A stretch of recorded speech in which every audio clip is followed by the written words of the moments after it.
ውድ የፈታ ቤተሰቦች የከበረ ሰላምታችን በእያላችሁበት ይድረሳችሁ። ይህ የዕለተ ሐሙስ የምሽት መረጃችን ነው። እንደተለመደው መረጃውን በቅድሚያ በማስተዋወቅ እንጀምር። ትራምፕ በትላንትናው ዕለት አስቀድመው ባጋሩት መልእክት ሐሙስ የማበስረው ትልቅ የምስራች አለኝ ጠብቁ ብለው ቀጠሮ መያዛቸውን ተከትሎ ጉዳዩ አስቀድሞ መነጋገሪያ ሆኖ ቆይቷል። ትራምፕ በቀጠሯቸው መሰረት በዛሬው ዕለት በአሜሪካ ሰዓት አቆጣጠር ማለዳ 4 ሰዓት ላይ ይህን የምስራች ዓለም ይወቅልን ሲሉ አብስረዋል። ጥንቅራችን ይዞታል። ወደቡ ላይ ሌላ ቀጠሮ የተያዘ መሆኑ ታውቋል። እየተካሄደ ባለው ቴክኒካዊ ድርድር መግባባት ላይ ያልተደረሰ መሆኑን አንድ የወጣ መረጃ አመልክቷል። በኢትዮጵያ መንግስት በኩል ጠበቅ ያለ አቋም ተይዟል። ብዙዎቹ ጉዳዮች በሚስጥር የተያዙ ሆነው ታይተዋል። ተጨማሪ ድርድሮችና ንግግሮችም ያስፈልጋሉ ተብሏል። በዛሬው ዕለት አንድ የወጣ መረጃ አለ። ጥንቅራችን ከያዛቸው መረጃዎች መካከል ነው። የኢትዮጵያ ብሔራዊ ምርጫ ቦርድ በእናት ፓርቲ ላይ ውሳኔ አሳልፏል። የተሰጠውን ገንዘብ ያላግባብ አውጥቶ ተገኝቷል ያለ ሲሆን የመንግስት የፋይናንስን ድጋፍ ሊያገኝ አይገባውም ሲል ቦርዱ ፓርቲው ላይ ውሳኔውን አሳልፏል። ከዚህ በተጨማሪ የፓርቲው አመራሮች ላይ ምርመራ እንዲከፈት ለፖሊስ መርቷል። እናት ፓርቲ ጉዳዩ የገንዘብ ማጉደል ሳይሆን የፖለቲካ ነው ሲል መልስ ሰጥቷል። ውዝግቡን የምንመለከት ይሆናል። የጤና ባለሙያዎች ከደሞዝና ጥቅማጥቅሞች ጋር በተያያዘ ያነሷቸውን ጥያቄዎች በተመለከተ እየወጡ ያሉ መረጃዎች አሉ። ጥያቄዎቹ ቀጥለዋል። መንግስትም እየሰጣቸው ያሉ ማብራሪያዎች አሉ። ቢቢሲ ካስነበበው መረጃ ውስጥ የተወሰኑትን መረጃዎች ጠቅለል አድርገን ይዘናቸዋል። የሱዳን ፈጥኖ ደራሽ ኃይል ለአምስተኛ ተከታታይ ቀን በፖርት ሱዳን ላይ የድሮን ጥቃት መፈጸሙ ተሰምቷል። የዛሬው ጥቃት በሀገሪቱ ትልቁ በሚባለው የባህር ኃይል ጦር ሰፈር ላይ ያነጣጠረ ነው። ዝርዝሩን ከጥንቅራችን ይሰማሉ። የትራምፕ አስተዳደር አንድ የአልሸባብ አባልና አመራርን አደን ያስጀመረ ሲሆን ግለሰቡን ለጠቆመ $10 ሚሊዮን ሽልማት አውጇል። ግለሰቡ ማን ነው? ምንስ ሰርቶ ነው ለሚለው መልስ አሰናድተናል። ፓኪስታን በአንድ ጀንበር ብቻ 25 የህንድ ድሮኖችን መትቼ ጥያለሁ ማለቷ መነጋገሪያ ሆኗል። ዓለምን እያነጋገረ ስላለው የሁለቱ የኒውክሌር ታጣቂ ጎረቤት ሀገራት ጦር መማዘዝን በተመለከተ የምናደርሳችሁ ዕለታዊ መረጃ ይኖራል። ቻናላችንን ላይክ፣ ሼር እና ሰብስክራይብ በማድረግ ጥንቅሮቻችንን እንዲከታተሉ አክብሮታዊ ግብዣችን ነው። አሁን በቀጥታ ወደ ዝርዝር መረጃዎቻችን እንውሰዳችሁ።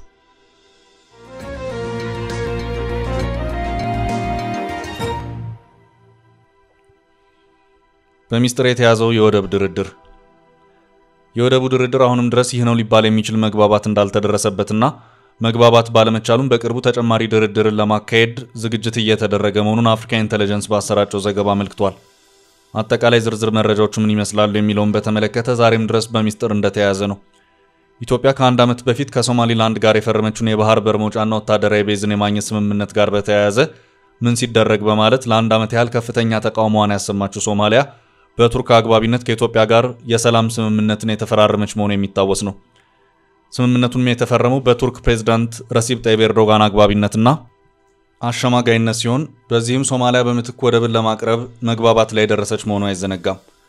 ሁለቱ ሀገራት ከዚሁ ጋር በተያያዘም ቴክኒካል ቡድን አቋቁመው ንግግሮችን ሲያደርጉ የቆዩ ሲሆን አፍሪካ ኢንተለጀንስ ባወጣው መረጃ ደግሞ ይሄው የሁለቱ ሀገራት ቴክኒካዊ ድርድር ሶማሊያ በየትኛው ቦታና አቅጣጫ ለኢትዮጵያ ወደብ ታቀርባለች በሚለው ዙሪያ ግን መግባባት ላይ መድረስ ያልተቻለ መሆኑን የታወቀው። ሆቦዮ የተባለው ወደብ ለኢትዮጵያ በአማራጭነት መቅረቡን እንደዚሁም ከሞቃዲሾ 40 ኪሎ ሜትር ርቀት ላይ የሚገኝ ሌላ አዲስ ወደብ ጭምር ሌላ ወደብ እንደዚሁ በአማራጭነት ለኢትዮጵያ ለማቅረብ የታሰበ መሆኑን የታወቀው። ሆኖም በአዲስ አበባ በኩል ብዙም ደስተኝነት አለመኖሩም ነው የታወቀው። ሶማሊያ ከኢትዮጵያ መንግስት ጋር የመጨረሻው መግባባት ላይ ካልተደረሰ ኢትዮጵያ ከሶማሊላንድ ጋር ወደ ነበረው የቀደመ ግንኙነት ልትመለስ ትችላለች የሚል ስጋት ያለ መሆኑን የታወቀው። ሶማሊያ ለኢትዮጵያ ወደብ የምታቀርበው በስጦታ ነው ወይስ በሊዝ ወይስ በሌላ መንገድ የሚለውም ጉዳይ እንደዚሁ በግልጽ እየወጣ ያለ መረጃ አይደለም። የኢትዮጵያ መንግስት ከባህር በርና ወደብ ጋር በተያያዘ ከየትኛውም ጎረቤት ሀገር ጋር ለመነጋገር ዝግጁ ነኝ እያለ ነው። ጅቡቲ ታጁራና አቅርባ ነበር፣ መልስ አልተሰጣትም። ኤርትራ መነጋገር አልፈልግም ያለች መሆኑ የሚታወስ ነው። ሶማሊያ ወደ ንግግር ከገባች ዋላ አደር ብላለች። ኢትዮጵያና ሶማሊላንድ ከአንድ ዓመት በፊት የደረሱበት የባህር በርና ወታደራዊ ቤዝ የመግባቢያ ስምምነት በይፋ ቀሪ የተደረገበት ሁኔታ አልተሰማም። የኢትዮጵያና የሶማሊያ መንግስታት ከወራት በፊት አንካራ ላይ ስምምነት ላይ ደረሱ መሆናቸውን ይፋ ሲያደርጉ ስለዚህ ስምምነት ሁለቱም መንግስታት ያሉት ምንም ነገር የለም። እንደ ዘገባው ከሆነ በዚህ የወደብ ጉዳይ መፍትሄ ላይ ለመድረስ ወይም ልዩነቶቻቸውን ለማጥበብ የኢትዮጵያና ሶማሊያ ቴክኒካል ኮሚቴዎች አንካራ ላይ ይገኛሉ። ሆኖም መቼ ለመገናኘት አስበዋል የሚለውን በተመለከተ ግን ይህ ነው ሊባል የሚችል የተቆረጠ ቀን ይፋ ለመሆኑን ዘገባው አመልክቷል። ሁለቱ ሀገራት አንድ የሆነ መግባባት ላይ እንዲደርሱ የቱርኩ ፕሬዝዳንት ረሲብ ጣይብ ኤርዶጋን ጥረቶችን ማድረጋቸውን የቀጠሉ መሆኑን ታውቋል።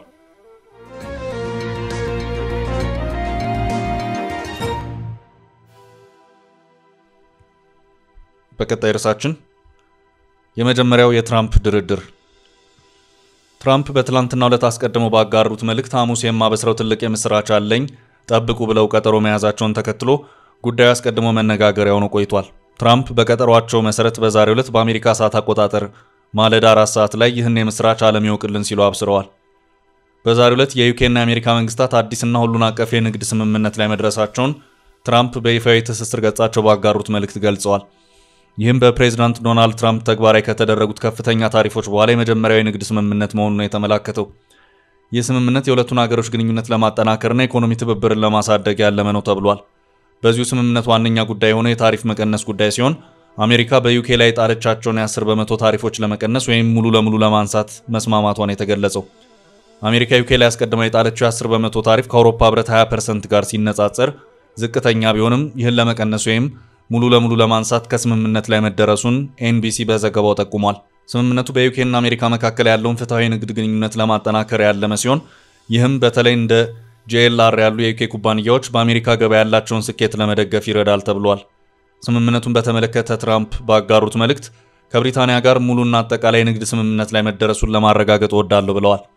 ትራምፕ ይህንኑ ስምምነት በተመለከተ ትሩዝ ሶሻል ላይ ባጋሩት በዚሁ መልእክት በዛሬው ዕለት ከዩናይትድ ኪንግደም ጋር የተደረሰው ስምምነት በዩናይትድ ስቴትስ እና በዩናይትድ ኪንግደም መካከል ያለውን ግንኙነት ለብዙ ዓመታት የሚያጠናክር ሙሉና ሁሉን አቀፍ ስምምነት ነው ሲሉ ገልጸውታል። አክለውም ለዘመናት በዘለቀው ታሪካችን የመጀመሪያው የድርድር ጅማሮ ከዩናይትድ ኪንግደም በመሆኑ ትልቅ ክብር ነው ብለዋል። ትራምፕ ስለ ስምምነቱ ተጨማሪ ዝርዝር መረጃዎችን ያልገለጹ ሲሆን በቀጣይ የስምምነቱ ዝርዝር መረጃ ይፋ እንደሚሆንም ተመላክቷል። የብሪታንያ ጠቅላይ ሚኒስትር ኬር ስታርመር ጽህፈት ቤት እንዲሁ ከአሜሪካ ጋር የንግድ ስምምነት ላይ መደረሱን ጠቁሞ ዝርዝር መረጃዎች ከሰዓታት በኋላ ይገለጻሉ ብለዋል። የዛሬው የንግድ ስምምነት ትራምፕ በአሜሪካ የንግድ አጋሮች ላይ ታሪፍ መጣል ከጀመረ ወዲህ ይፋ የሆነ የመጀመሪያው ሁለትዮሽ የንግድ ስምምነት መሆኑን የተገለጸው። የትራምፕ አስተዳደር ባለፈው ወር መጀመሪያ ከ57 በላይ ሀገራት ላይ ታሪፎችን ከጣለ በኋላ የታሪፍ ውሳኔው ለ90 ቀናት እንዲረጋ በማድረግ ከተለያዩ ሀገራት ጋር በዚህ ውሳኔ ላይ ለድርድር እንደሚቀመጥ መግለጹ ይታወቃል። ከሌሎች ሀገራት በተለየ ትራምፕ በቻይና ላይ የጣሉት የታሪፍ ውሳኔ እንደጸና ሲሆን በዛሬው ዕለት የተጋሩ ሌሎች መረጃዎች ትራምፕ በዚሁ ሳምንት መጨረሻ እንዲሁ ከቻይና ጋር ሊደራደሩ እንደሚችሉ ጠቁመዋል።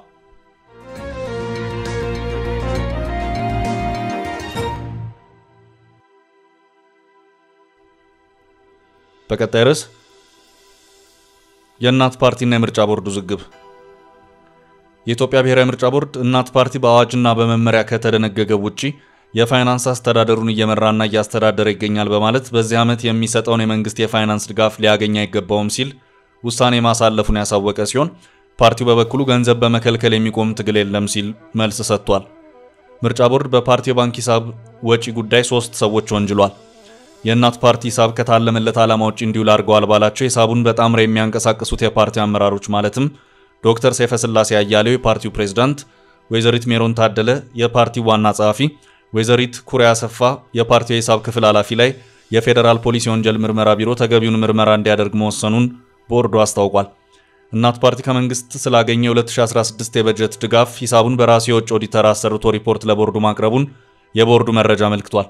በፓርቲው የተሰየመው የውጭ ኦዲተር በኦዲት ሪፖርቱ ላይ ፓርቲው ከአባላት ለሰበሰበው መዋጮ የገንዘብ መቀበያ ደረሰኝ አለመስጠቱን፣ በዚህ ምክንያት በ3 ባንኮች ላይ የሚገኘውን 65315 ብር ትክክለኛነት ማረጋገጥ አለመቻሉን፣ ለቅርንጫፍ ጽህፈት ቤቶች ወጪ የሆኑ ገንዘቦች ህጋዊ በሆኑ የውጭ ደረሰኞች አለማስደገፉን፣ ፓርቲው ለእርዳታ በሚል ወጪ አድርጎ ብር 158425 መክፈሉን መግለጹን ቦርዱ አያይዟል። ቦርዱ ማጣራት እንዲያደርግ ጉዳዩን ለፌዴራል ዋና ኦዲተር መስሪያ ቤትም የመራው ሲሆን ኦዲተሩ የፓርቲውን የመንግስት በጀት ድጋፍ ኦዲት አድርጎ ጉድለት መገኘቱን አረጋግጧል ነው የተባለው። ፓርቲው ለእርዳታና ማህበራዊ አገልግሎት በሚሉ በተለያዩ ጊዜያት ለ13 ቅርንጫፍ ጽህፈት ቤቶች በባንክ ቤት በኩል በዝውውር የላከው ብር 438500 ብር ለምን ተግባር እንደዋለ የወጪ ደጋፊ ሰነድ ተያይዞ ያልቀረበ መሆኑን፣ ይህም ግኝት በተመለከተ የፓርቲው ፕሬዝዳንት ሲጠየቁ የሰጡት መልስ አሳማኝ አይደለም ሲል የፌዴራል ኦዲተር መግለጹን በቦርዱ መረጃ ተካቷል።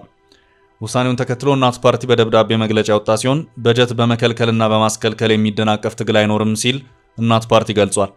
እናት ፓርቲ የኢትዮጵያ ምርጫ ቦርድ በፓርቲው ላይ ያሳለፈውን የበጀት ክልከላ ፖለቲካዊ ውሳኔ ሲል ጠርቶ አውግዞታል።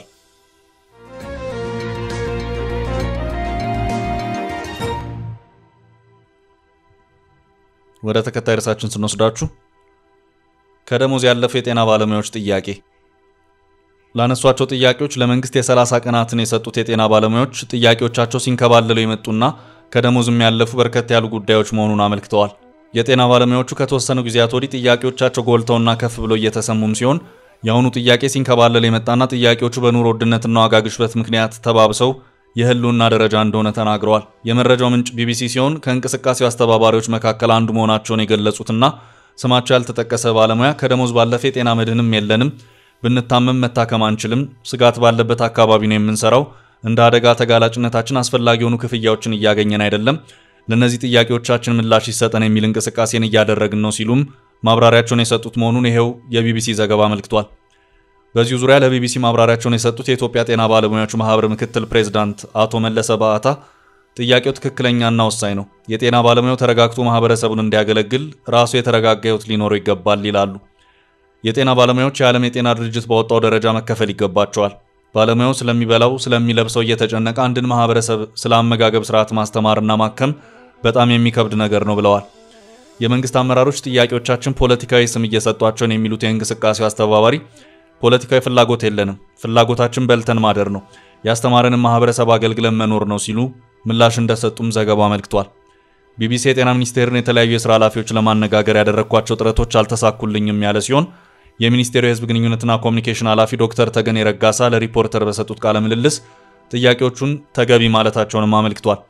በዚህም ለጥያቄዎቹ ምላሽ ለመስጠት እየተሰራ መሆኑን የተናገሩት ኃላፊው በቅርቡ የጸደቀ የጤና አገልግሎት አስተዳደርና ቁጥጥር አዋጅ በርካታ ችግሮችን ይፈታል ሲሉ መናገራቸውም በዘገባው ተካቷል።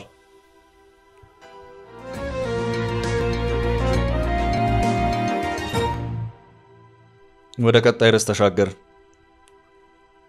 በቀይ ባህር አቅጣጫ የዛሬው ጥቃት በምስራቃዊ ሱዳን ፖርት ሱዳን ከተማ በጦር ኃይሉና በፈጣን ደጋፊ ኃይሎች RSF መካከል በቀጠለው ጦርነት ለአምስተኛ ተከታታይ ቀን አዲስ ሰው አልባ ጥቃት ተሰንዝሯል። በዛሬው ዕለት በፖርት ሱዳን ከተማ ፍንዳታዎች የተሰሙ ሲሆን የሱዳን ጦር የአየር መከላከያ ሰራዊት ለ45 ደቂቃ የዘለቀውን የድሮን ጥቃት ለማክሸፍ መሞከሩን የዓይን እማኞች ገልጸዋል። ሶስተኛ ዓመቱን በያዘው የሱዳን ወታደራዊ መንግስትና የፈጥኖ ደራሽ ኃይሉ ጦርነት በቀይ ባህር አጠገብ የሚገኘው ፖርት ሱዳን ሰላማዊ ስፍራ ነበር። በዚህ የተነሳም ጀነራል አልቡርሃን ዋና መቀመጫቸውን በዚህ ያደረጉ ከመሆኑም በላይ በርካታ ተፈናቃዮች የተጠለሉበትና የተባበሩት መንግስታት ድርጅት እርዳታ ሰጪ ተቋማት የሚገኙበት ቦታ መሆኑ ይታወቃል። ነገር ግን ፈጥኖ ደራሽ ኃይሉ በዚህ ሳምንት ይህን ስፍራም ወደ ጦር አውድማነት እየቀየረው ሲሆን ለአምስተኛ ተከታታይ ቀን ዛሬ ጥቃት ፈጽመዋል። በተከታታይ በተፈጸሙ ጥቃቶች በፖርት ሱዳን የሚገኘውን ዋና የኃይል ማመንጫና የአየር ማረፊያውን ኢላማ ማድረጉን ዘገባው አውስቷል።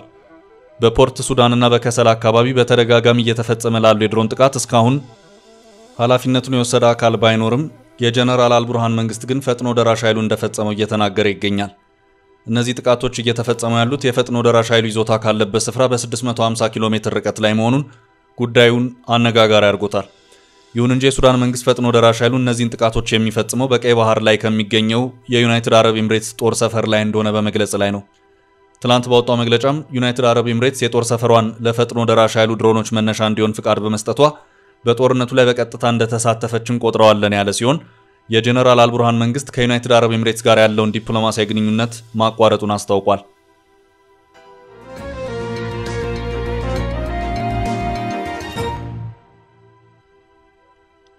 በቀጣዩ መረጃችን አሜሪካ $10 ሚሊዮን የመደበችለት የአፍሪካ ቀንድ አሸባሪ የአሜሪካ መንግስት በሶማሊያ ያለውን የጸረ ሽብር ዘመቻ ላይ ጉልህ ተጽዕኖ ይፈጥራል ያለውን አንድ እርምጃ መውሰዱ ተነገረ። የትራምፕ አስተዳደር አንድ የአልሸባብ አባልና አመራር አደን ያስጀመረ ሲሆን ግለሰቡን ለጠቆመ $10 ሚሊዮን ሽልማት አውጇል። በምስራቅ አፍሪካ ከ5 ዓመት በፊት ለ3 የአሜሪካ ዜጎች ሞት ምክንያት ከሆነ የሽብር ጥቃት ጀርባ ነበር የተባለ የአልሸባብ አባል ነው በአሜሪካ አሁን እየታደነ ያለው።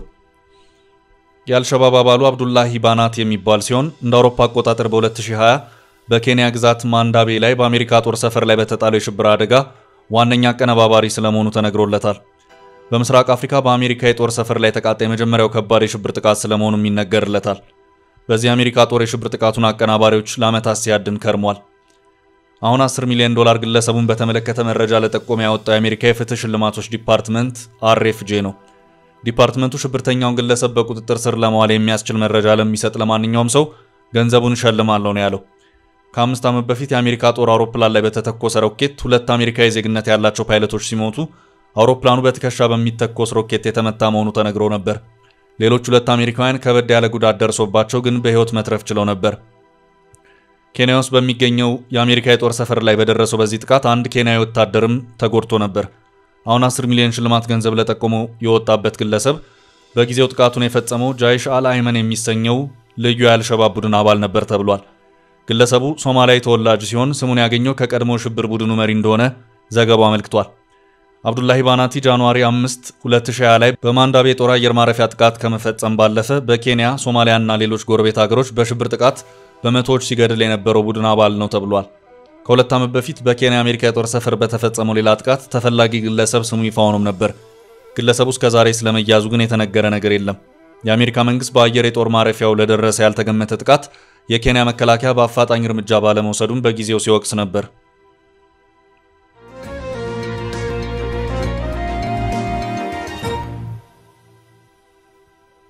በመጨረሻም ድሮኖቹ ተመተው ወደቁ። ህንድና ፓኪስታን ይገባኛል ጥያቄ በሚያነሱባት ካሽሚር ግዛት የተነሳው አዲስ ውጥረት ያስከተለው ግጭት ተባብሶ እንደቀጠለ ነው። ህንድ በምትቆጣጠረው ካሽሚር ውስጥ ከ2 ሳምንት በፊት በቱሪስቶች ላይ የተፈጸመውን ጥቃት ተከትሎ ማክሰኞ ሌሊት በፓኪስታንና በምትቆጣጠረው ካሽሚር ላይ ተከታታይ ጥቃቶችን መፈጸሟ ይታወቃል። ጥቃቱ ቀጥሎ ህንድ ከ20 በላይ ድሮኖችን ለማጥቃት ማሰማራቷን የተገለጸው የፓኪስታን ወታደራዊ ቃል አቀባይ ሜጀር ጀነራል አህመድ ሻሪፍ ቻውድሪ ዛሬ ሐሙስ ሚያዝያ 30 በሰጡት መግለጫ በህንድ የተገጣጠሙ የእስራኤል ሃሮፕ ድሮኖች የፓኪስታን የተለያዩ ግዛቶችን ኢላማ አድርገው መሰማራታቸውን ጠቅሰው በሁለቱ ካራቺና ላሆሪ ግዛቶች ብቻ ከ25 በላይ ድሮኖች ተመተው ወድቀዋል ብለዋል። ፓኪስታን በትላንትናው ዕለት 6 የህንድ የጦር ጀቶችን፣ አንድ ሄሊኮፕተርና በርካታ ድሮኖችን በቀላሉ መትቶ መከስከሱን የገለጸ ሲሆን የህንድ ፓይለቶችንም ማርኮ መጣሉን መግለጹ ተዘግቧል። ከትላንት በስቲያ ሌሊት በተካሄደው ፍልሚያ በፓኪስታን አየር ኃይል የተመቱት የህንድ ጦር ጀቶች 3 ራፋኤል የጦር ጀት፣ 1 ሚግ 29፣ 1 ሱ-30 እና 1 ሚራጅ መሆናቸው መገለጹ አይዘነጋም። በዛሬው ዕለት በተመሳሳይ ፓኪስታን 25 ሰው አልባ አውሮፕላኖችን መታ መጣሏን ገልጻለች። ፓኪስታን የምትጠቀመው ጸረ ድሮን የቻይና ሰራሹ J-10 የዓለም መነጋገሪያ ሆኗል። ፓኪስታን ይህን ጀት በመጠቀም ነው 5ቱንም የህንድ ዘመናዊ ጦር ጀቶች እንዲሁም በርካታ ድሮኖችን አየር ላይ ማስቀረቷ የተገለጸው። በሁለቱ ሀገራት መካከል ውጥረቱ ማየሉን ተከትሎ የአየር ክልሎቻቸውን ዝግ አድርገዋል። ህንድ ከፓኪስታን ሊቃጣ የሚችልን ጥቃት ለመቀነስ እስከ ቅዳሜ ድረስ 21 ኤርፖርቶቿ ተዘግተው እንዲቆዩ ወስናለች። የፓኪስታኑ ጠቅላይ ሚኒስትር ሀገራቸው ከህንድ ጥቃት ከተፈጸመባት በኋላ ጥቃቱን በማውገዝ ወሳኝ እርምጃ እንደሚወሰድ ተናግረዋል። የፓኪስታን ወታደራዊ ኃይል ከህንድ በተፈጸመ ጥቃት የሞቱ ንጹሃን ሰዎች ቁጥር 31 ስለመድረሱ ገልጿል። ህንድ ፓኪስታን ያጸፋ እርምጃ እንደምትወስድ ከተናገረች በኋላ 21 ኤርፖርቶቿን የዘጋች ሲሆን ወደ ኤርፖርቶቹ ከጸጥታና ደህንነት ኃይሎች በስተቀር ማንም እንዳይሄድ ተደርጓል። በተጨማሪ ህንድና ፓኪስታን ይገባኛል ጥያቄ በሚያነሱባት የካሽሚር ግዛት ትላንት ሀገራቱ የተኩስ ልውውጥ እንዳደረጉ ተዘግቧል። ፓኪስታን ከህንድ ጥቃት በኋላ ዘግታ የነበረውን የአየር ክልል ዳግም የከፈተች ሲሆን የህንድን 5 የጦር ጀቶች መታ መጣሏንም ገልጻለች። የፓኪስታን የመከላከያ ሚኒስትር እኛ ሙሉ ለሙሉ ወደ ጦርነት መግባት አንፈልግም፣ በህንድ ያለን ወታደራዊ ቦታ ወይም ንጹሃንን ማጥቃት አንፈልግም ሲሉ ህንድ አሜሪካን ጨምሮ ዓለም አቀፉ ማህበረሰብ ፓኪስታን አሸባሪዎችን ከመደገፍ እንድትታቀብ ጠይቃለች። ቻችን ለዛሬ ያዝንላችሁ ርዕሰ ጉዳዮች እዚህ ላይ ቋጨን። ላይክ፣ ሼር እና ኮሜንት በማድረግ ለቻናላችን ድጋፋችሁን መግለጽ እንዳትዘነጉ እያልን ከሌሎች መረጃዎች ጋር ደግመን እስክንገናኝ ቸር ያሰማን ስንል ተሰናበትን።